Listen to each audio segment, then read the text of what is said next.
This car is the most honest car you ever see. It's been a dream ever since I've had it. The first time I heard that engine screaming, I thought, I gotta have one of those. For me, the cars have personality. What's great about a BMW Classic is the community that surrounds it.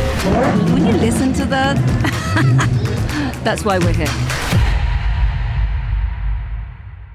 Welcome to Classic Heart, the BMW Group Classic podcast. Now, ordinarily, it would be the charismatic JP Rathkin who would be hosting this, but he has unfortunately become unable to do so. If we rewind a little bit, though, then I had the privilege of being JP's guest on the very first episode of Classic Heart. That, I'm sure, and my unwavering passion for all things classic BMW means I'm now here to stand in for my good friend JP. My name is Andros Billett. I'm a car specialist with the auction house RM Sotheby's, and not least a fully fledged classic car nutcase. But more importantly, with me today, I have an accomplished writer, editor, not least racing driver, and perhaps unusually in that context, mother of two. So, Gaby von Oppenheim, welcome on board. Thank you. Hello, Anders. It's a great pleasure to be here. It's a pleasure to have you here. Gaby, I have to start with the very, very obvious question, I think. It's probably the most obvious question. But even in this very woke world in which we live, I think it's fair to say that in the classic car scene, and possibly even more so in the historic motorsport scene, the vast majority of the population are male. However, refreshingly and quite clearly, you are not. So tell us about that. Where did it start? How did it start? How early or late? Where did the passion come from? Well, my passion for cars has always been there since I was a little child. And then I went to study industrial design, which enhanced my interest in cars even further, because the first half of the whole course was together with the car industry guys, the car designers, and we only talked about cars and I didn't even notice. But I think there's a difference when you like cars, which a lot of people do, to owning a classic car, which is already a big step for a woman. Because as you know, I think as everybody knows, when you walk into mechanics, they will probably tell you a lot of bullshit and you believe them. No, it's... I laugh because I think you're right. Yes, and I think it's not even mean intent. It's just this natural men and women. I believe the men when they talk about cars and they believe they have to help me in a way. So... Yes. Quite often, I think it's kindly meant. You know, they step in because there's a problem and they feel they have to step in. And quite often, they don't really know what they're talking about. But then mechanically, I don't even know. So I've come a long way. But that's exactly how I came to car racing, because when I got married, I wanted to buy, I always dreamt buying a Mini Cooper S. That was my dream car when I was little. And I had a normal Mini, which I took to Greece, and all my students' budget went into supporting this car because the clutch was constantly broken, and I took it to Greece, and the engine overheated, and I had punctures, and it was a nightmare. So I was quite poor as a student, and I could only afford 1,000cc Mini. And when I got married, for some reason, I thought now I can actually do whatever I want. So I don't have to study anymore. I mean, I was finished studying. I don't have to work. Everybody's expecting me to be a housewife and a mother. And I suddenly had this Autobahn stretch of time in front of me. And I thought, now I'm going to buy my first old car. And I told my husband that I was going to buy a Mini Cooper S. And he said, over my dead body. So is your husband still with us? I need to know. He's still with us. Oh, that's good. That's good. Yes, it's good because as a woman, you know, you've probably taken your wife or sisters or somebody shopping, and when they see a pair of shoes and the pair of shoes is too expensive or difficult, quite often they have an alternative coming up. You know, there's always a plan B when it comes to shopping. And in my case, there was the plan B was an old 911. Okay. That was my first old car. And none of my family have any interest in cars. But I have some friends of my parents have always had interest in cars. And one of them suggested that I would go onto the Coupe des Alpes, which is an alpine rally that takes you from Evian to the French Alps to Cannes. It's a really fun event. It was really funny. And I did that with a friend of mine who actually, we were both so excited. You cannot imagine. I mean, there was a friend of a friend who noticed that, and he said, "Oh my God, girls, have you checked the cooling water?" And I was like, "The cooling water? Oh my God, the cooling water!" And then 5 minutes on the road, when my excitement had calmed down, I suddenly thought, boxer engine, cooling water? Hang on. Yeah. So it was really funny. That was a brilliant joke. Yeah. But I was so excited. And of course, as you imagine, right in the middle of the Alps, in the middle of nowhere, I suddenly couldn't shift the gears anymore. The whole gear shift was stuck.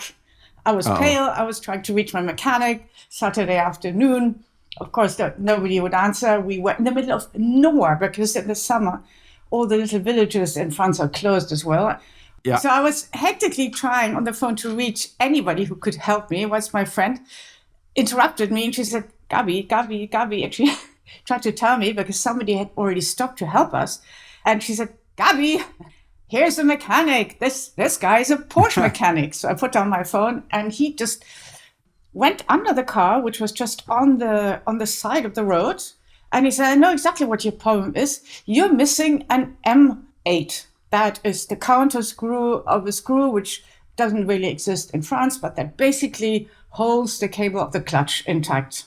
And I don't know what he did, but he bent the wire around somehow. And he said, it will not last the whole rally, but at least you can drive now. And I was so afraid to be stuck in the middle of nowhere again that I was virtually glued to his bumper. He drove a Porsche as well. He's actually quite a famous racing driver. And he tried to get rid of me during 2 days. And I was so afraid to be abandoned again in the middle of the mountains that I was just sticking to him. And after 2 days, he said, you should really be racing. Because we overtook everybody. I was following him on the ideal line, I think. And I also had a really unafraid friend who has nerves of steel. And he said, you should be racing. So it was actually the men who encouraged me. It wasn't my family, it was my brothers, it was my boyfriend, which is really, I think that's the normal way. But again, here, it came through the encouragement of the people. And I think that doesn't happen strongly enough. It's not natural for a woman when she buys an old car to go racing. I don't know why it's like a bleak on the radar, but you need actually somebody to encourage them. Well, I think that applies to everybody, whether you're female or male, to be honest. We need to find the passion somewhere. And you could say at least you did go rallying on your own. So that was the first step, really, wasn't it? That was the first step. And I was so nervous that people would ask me if I checked the cooling water. So, Gaby, after this, and this was your 911 that you were rallying. Do you still have that car? Yes, I still have that car. Of course, it's my first car. I have it now since 22 years. Yeah. I still love driving it. I think it was a much better choice than a Mini Cooper S. I think it's beautiful. It's 50 years old now, and I've bought the next generation 911, and it's actually a 1969 2-liter S. Okay. Which it's a small engine, old 911, and actually then I bought to go racing. I bought a 2.5 ST. Okay, a bit more grunt. Yes, a bit more racy. Yes. So, Gaby, after the rally, your very first actual race then, do you still remember that? Where was it? Of course, I remember that. That was at Le Mans Classic, 2006, I think. Le Mans Classic. Le Mans Classic. Le Mans Classic. That's diving in at the deep end if getting started there, I would say. Yeah, well, it's like first time having sex with someone. And in your case, it would be Brigitte Bardot or Venus. And in my case, it would be Alain Delon. And they're still both young, you know. It was overwhelming. I could imagine it would be. Yes, it was absolutely incredible. It was really overwhelming. And was this in the Porsche as well? Yes, that was in the 2.5 ST with Marc de Siebenthal, the mechanic who had actually saved my life and then brought me into racing. And we were in the team of Jean Sage. I mean, it was all too much for me. It was so exciting. I was staying in a camper van in the Comte du, which is fantastic because you see all the cars arrive and all the drivers live there. And I arrived there and I thought to myself, oh my God, dear God, you know, this is my heaven. And then I thought of my husband who doesn't really like cars. He thought, oh my God, this would be his hell. And then I thought, dear God, I don't care if it's hell or heaven. Just give me this when I'm dead. Yeah, it was just so. I didn't sleep for I think 84 hours. It was 84 incredible. hours. Well, maybe 78, but it was close to that. That's a fair bit. Because you hear the noise the whole time and the excitement. Yeah, I could You imagine. hear the noise and you have to get up every 5 hours for your turn. And of course, somebody with my temperament doesn't go to sleep within 4 hours when something so exciting is happening. Yeah, I could imagine. And did it go well? I mean, clearly you enjoyed it, but in terms of the actual racing, did it go well? I think I was a minute slower than Mark, which is utopian.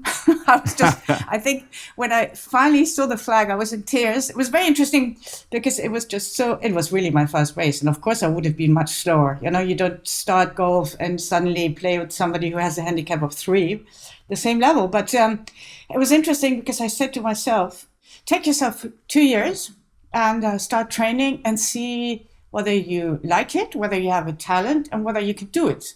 And that's exactly what I did the following 2 years. I started to train with Claudia Hürtgen, who is a works BMW driver. And we met regularly on Nordschleife Sunday mornings and we would train. And it's a very kind thing I did with myself because that didn't put myself under pressure, but it was more a curiosity training for 2 years without having to bring in a result.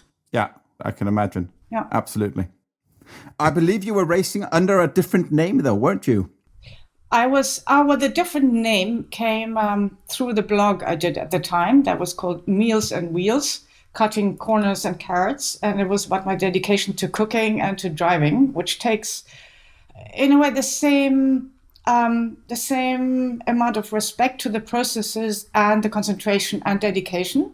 And I thought if I published it under my name, which was the name Oppenheim was in the press a lot at that time, I thought that might not be a good thing. And then I'd always read the Michel Vaillant cartoons, as you probably have, Anders, as well. Of course. And there was this blonde German woman called Gabriele Spangenberg, which in a way is very similar to Gabriele Oppenheim. Yeah. And I wanted to be like her because she was allowed to drive the race cars, the trucks, she could wear smoking, she could do Rally Dakar. She was always a character in the whole group without being a major one. And she was German and she came from an industrial family. And I just wanted to be like her. And I still think it's a brilliant pseudonym because it's actually very close to myself. I think it is. I mean, who doesn't want to be a fictional hero, a fictional character like that? I would be Miss Spangenberg if I got the chance. And I would be Mrs. Vaillant as well. Yeah, there you I go. think they're just so cool. There you go. But bringing your racing up to sort of more current times, I understand that you're quite busy lately, aren't you? I mean, with you're doing some classic endurance series, racing at Spa and Le Mans, Nürburgring, all over the place. How do you manage this between all your other activities? Don't forget, racing is not like golf or tennis where you can basically go every day and practice. Racing you can only do at weekends. You can't really practice because the racetracks aren't usually open. Okay, you can go to a track day once or twice, but it's not something it's actually something you can only do at the weekend. So even if you do every second or third weekend, it's only 8 weekends a year you can do it, and with very little practice in between. That's something that gets forgotten quite often. So it doesn't actually take that much time, even though then it takes a lot of time on the weekends. Yeah, sure. But if somebody wanted, I mean, you've made it now, Gabby. So what would your advice be? This is not just a podcast. We provide a service to our listeners as well. I know JP insists on that. So, to honor that, what would you advise our listeners if you want to start an amateur racing career? How do you go about that? And I'll be taking notes here as well myself because I've been doing a little bit of hill climbing and I've never managed to get on the track. So for the listeners and not least for myself. Well, I think you should firstly either rent a car or get a car like a GTA or a 3 Series BMW, something which doesn't really hurt you too much if it breaks. I mean, financially, which then has a cage put in and perhaps another setup and stuff like that. And then actually get a coach and do some courses. Racing, a lot of people just start racing like that, but I don't think that's a very good idea because it's like when you ski and you go off-piste skiing, it's 2 different techniques. And how do I say that?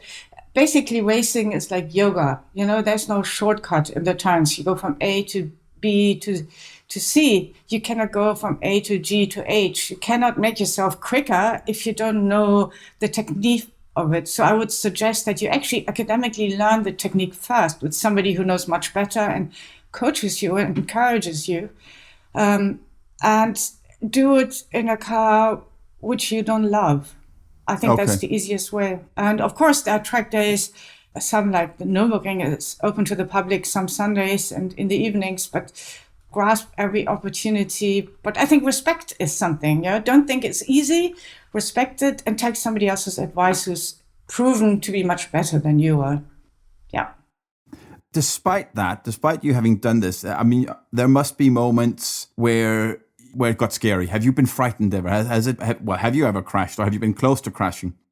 Well, I have crashed, but before the races, I think there has never been a moment where I haven't been frightened. I'm always frightened. But once I sit in the car, I become relatively calm. And crashes are not so bad. I think any crash on the highway is much worse, any crash on the road, because all the cars tend to move in the same direction. And it's very, very rare that crashes happen where somebody seriously gets hurt. The cars are extremely safe. They have the cages, you have your helmet, you have the hands, you have gloves, you have fireproof underwear, you're quite heavily armored in a way, and crashes are part of it. Sometimes there's rain, somebody crashes into you, but I've never had anything seriously happen. I'm not afraid of crashes anymore. Anyway, I'm afraid of fate or the universe or I don't know, something awful happened, but not of crashes, funnily enough. Yeah. Well, if crashes can't keep Gaby away from racing, is there anything that could stop you from going racing? Yes. I think a bad atmosphere in racing, where I wouldn't trust the other drivers. Yeah. Races which don't love cars, but more their own ego. Yeah. That would definitely keep me if the fun is taken out, as simple as that. Yeah. So the passion and the fun needs to be there.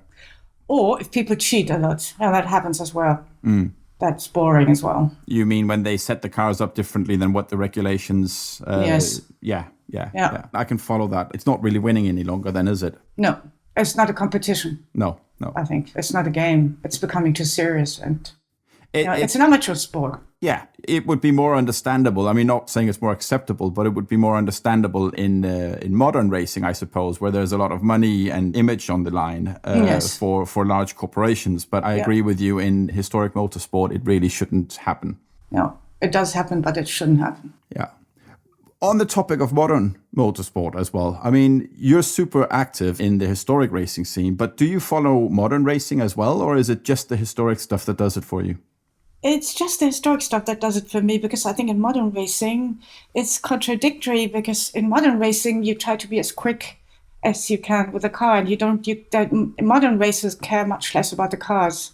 The material is just a tool to go racing with, whereas in historic motorsport, it's not just a tool, it's the most important thing. Well, it's the reason why we're there. It's the love for the cars much greater. It's a totally different approach. Yeah.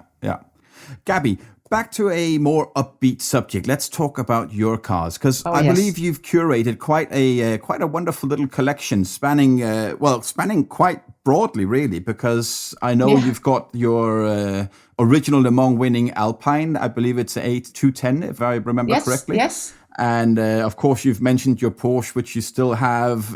And do you drive, actually, then a little bit on the subject of a greener tomorrow, I believe you have a BMW i8 as well. Is that right? Yes, and I have a very special one, because I have the one that was owned by Adrian van Hooydonk, the chief designer. Really? Yeah, he was the previous owner of the car. Wow. So I think that's a good thing. Yes. That is very cool, I have to say. But it's also it's quite an eclectic collection, really, and quite broad. And I'm sure there are probably even other cars that I haven't mentioned. So how would you describe your taste in cars? Is it even possible to describe your taste in cars when the collection is that broad? I don't think it's possible, but I think it's definitely not mainstream. Okay, the 911 is very mainstream, but it wasn't when I bought it. I'm an industrial designer, so I think I look at cars differently. For example, I have a Toyota 2000 GT, which I now have since 12 years. And I got it at a time where nobody really looked at Japanese cars. And I totally fell in love with this intriguing mix of a very classical GT line that this car has, like an E-Type. At the same time, it has also these extremely fine lines in the car, which you only see, I'm sorry to say, if it's unrestored, because then the car has extremely fine lines. It's very petite. It's very Japanese. It's a beautiful design. It's full of complex curves, isn't it? I mean, Yes. You mentioned the E-Type, and I mean, as much as anybody, I love an E-Type as well. I think we all do. But it's funny you mentioned those two, because I've always thought that an E-Type is immensely beautiful right up until the point you park it next to a Toyota 2000 GT. And suddenly the E-Type just looks plump and fat. And the 2000 GT looks complex and elegant and stunningly beautiful. Exactly. I mean, I think the thing is, when you're a visual person, which I am, you tend to get saturated quite quickly with things that other people still look at and find beautiful. So you're always on the lookout for the next exciting thing. And I think I've done that. So I had the Toyota 2000 GT, then I have a very beautiful race car from the 50s, which is an Oscar Maserati. I'm sure you know Oscar. Yeah. And it's a 2-liter car from 1959. It's basically the only car that looks like this, because there was a sister car that also had a 2-liter engine, but had a Drosmodromic engine, meaning the body shape is different. And my car is extremely beautiful because it's so streamlined and so sensuous. At the same time, there's nothing heavy. There's nothing. I don't even have a kilometer gauge in the car. It's really? Only dedication to swimming in the wind. In a way, I find that very romantic, because Italians always believe in speed. Yeah. But I suppose much of that could be said of your Alpine A210 as well, which is another one of my favorite cars. French cars of that era, they produced some stunningly beautiful cars. The Panhard CD, which is, I believe, a little bit earlier than your Alpine, but the Panhard CD has always been a favorite of mine. Yeah. And then the A210, which followed, equally so. The design is just, it's so elegant, so stylish. Yes, it's so elegant. All the Matras are beautiful. Yes. I think my car, again, is especially beautiful because it's quite small. I'm quite tall for a woman, but I think I have the perfect race driver's height.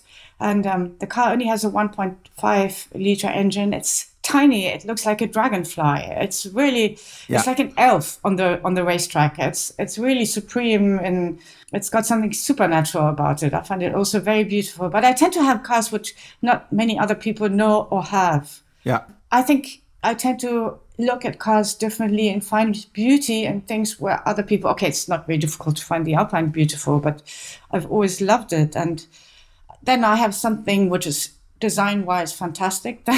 It's a Fiat 600 Multipla. Which was one of the first monosports. So basically it was one of the first buses. You could put 6 people in there, and you could put the chicken on the roof, and still the luggage in the rear, and it was really multifunctional. You could always adjust the seats and everything. And this car is very special because it has an Abarth engine. Oh, really? Abarth produced 4 of them for their clients in the affiliates, in Novara and wherever they were. They drove their clients around with these, and it makes a hell of a lot of noise. It's very funny, this car. Yeah, you learn something new every day. I mean, of course, I know the 600 Multipla, but I actually did not know that there were 4. So 4 cars were made from new with a Abarth engine, you say? Yes. Isn't that fantastic? That's amazing. So it's not only was it an MPV before the MPV was even invented, but it was almost an SUV as well, because it must be quite sporty then. Well, it has 31 horsepower instead of 29. Tremendous difference. So it creates a lot more noise, but doesn't really go particularly fast. Exactly. It's very Italian. Yes. Very Italian. It's a lot of show. Excellent. I love that. That's brilliant. Yes. Very, very cool. It's a great car. Absolutely. And as you mentioned, you have cars that seem to be just a little bit different than what most people would select. And it seems you're clearly attracted by the design of the cars as well. Very. Yeah. Yes, absolutely. I've just been to Liguria with a Maserati Chialami. Okay. Which has a 4.9-liter engine and a mechanical shift. Yeah. And I love this car very, very much, because for me that stands for an era. The previous owner was the German translator of Gorbachev here in Germany. Oh, right. So it really has the era of a very masculine Cold War car. Yeah, which of course makes it a great traveling car on the road and on the highway. And we drove back in one go.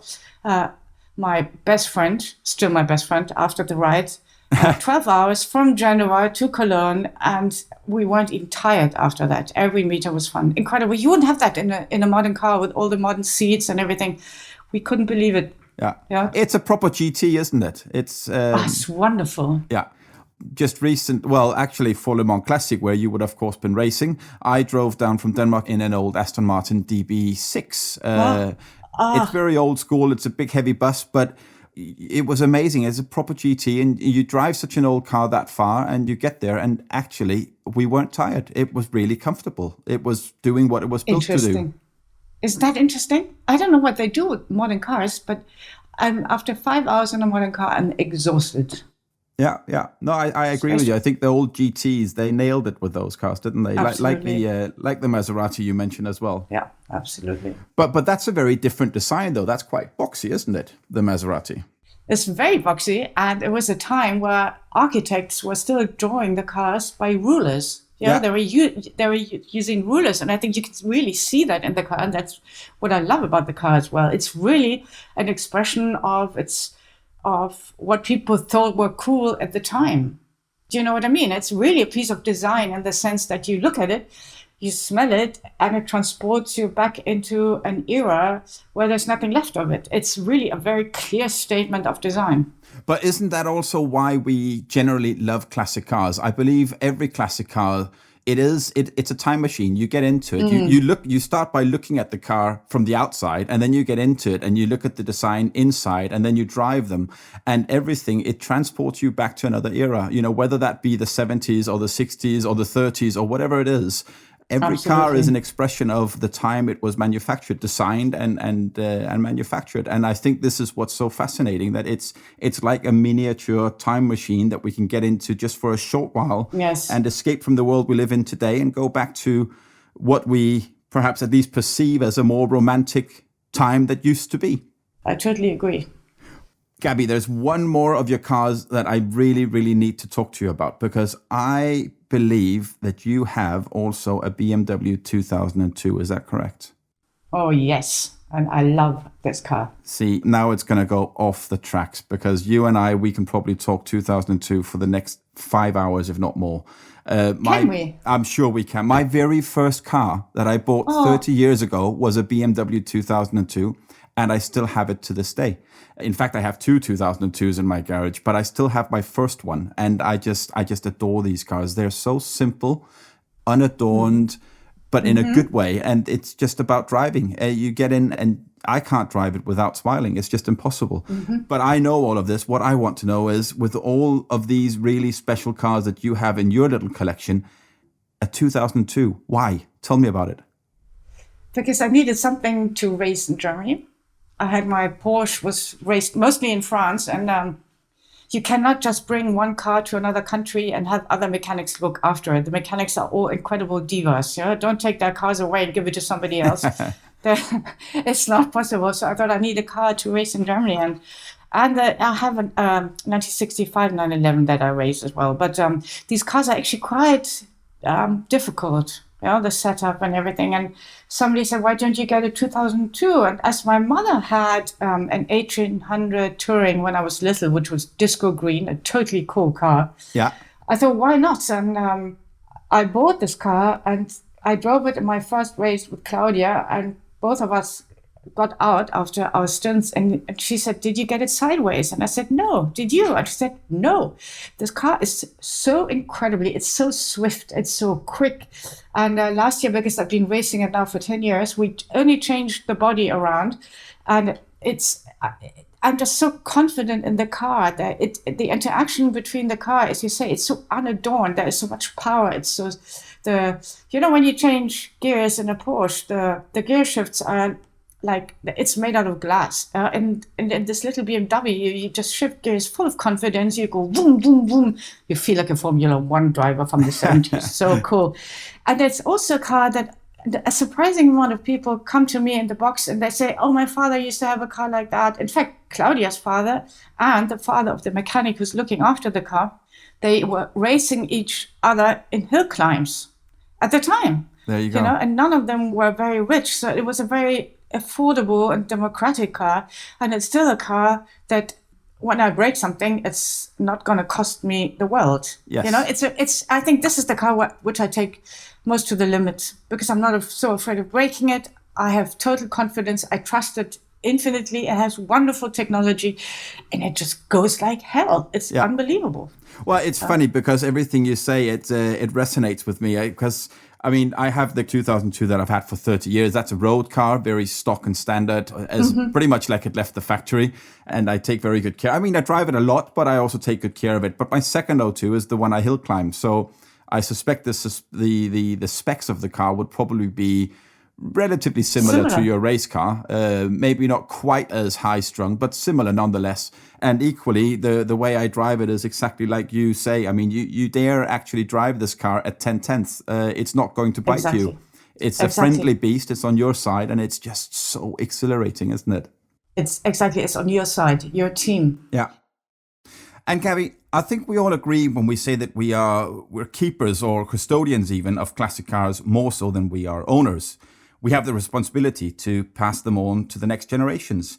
In the meantime, we're privileged, of course, to drive them and to share them in terms of presenting them to spectators.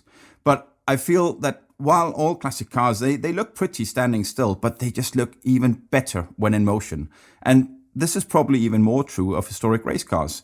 When you see them on a track in their natural habitat, they just look so much better and more purposeful than they ever will do stood in a museum.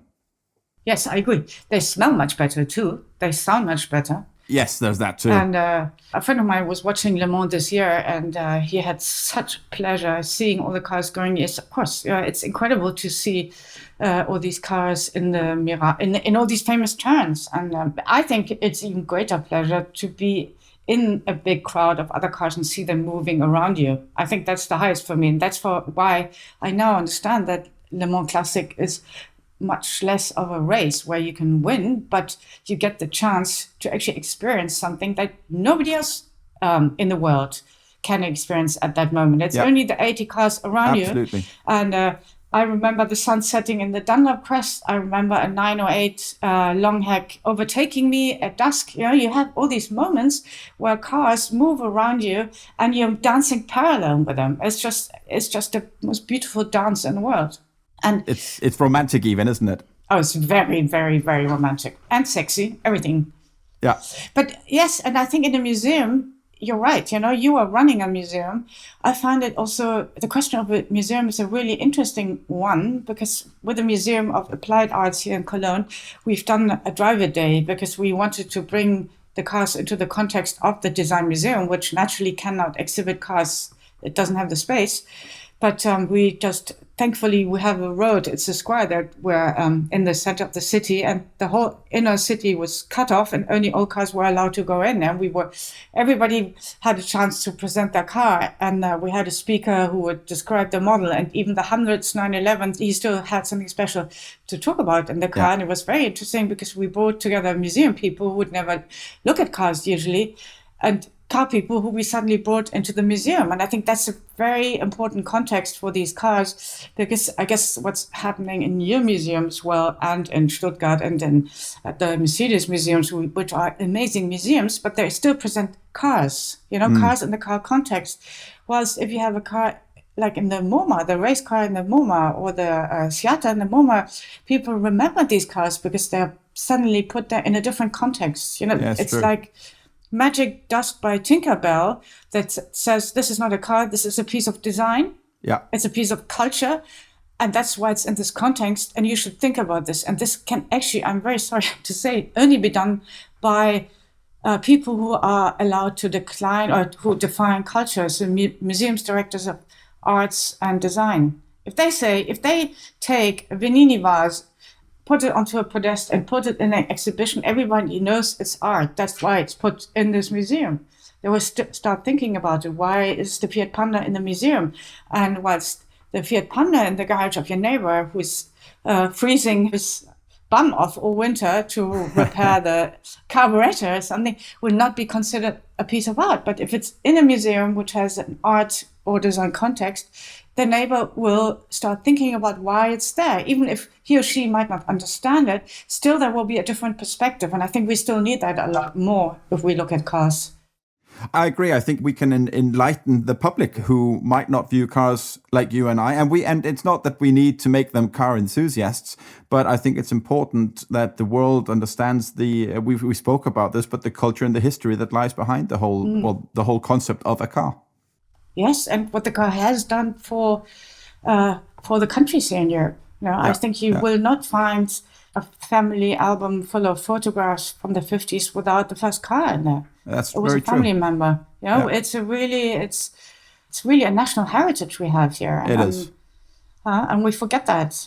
Absolutely. And I'm not saying that legitimizes polluting the environment, but it's just a different perspective that must be talked about. We cannot just throw it away as something or declare it as something as simple as that. It's not as simple as that. And people still need cars.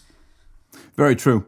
Gaby, I am sure that you and I could talk about the legitimacy of classic cars, of historic motorsport, and not least of 2002s all day long.